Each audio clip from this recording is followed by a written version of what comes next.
مقام القدس يا شيخ. جيد. فذكر إن نفعت الذكرى سيذكر من يخشى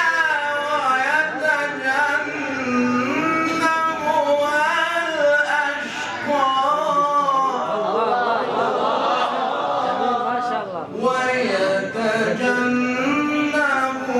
الأشقى الذي يصلى النار الكبرى ثم لا يموت فيها ولا يحيا.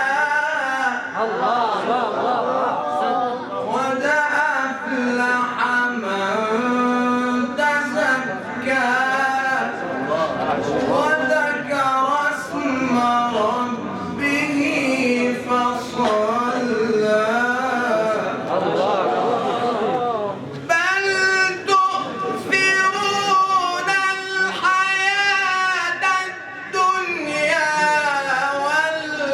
والآخرة خير وأبقى إن هذا لفي الصحف الأولى صحف إبراهيم وموسى. ما شاء الله. قد أفلح من تزكى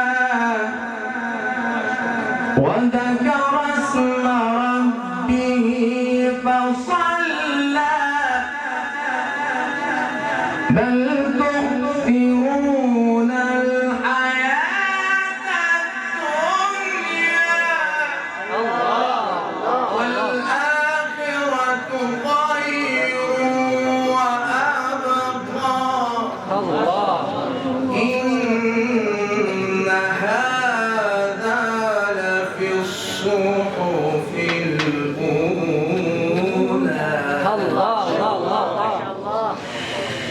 بل تؤثرون الحياة الدنيا والآخرة خير وأبقى إن هذا لفي الصحف الأولى صحف إبراهيم وموسى.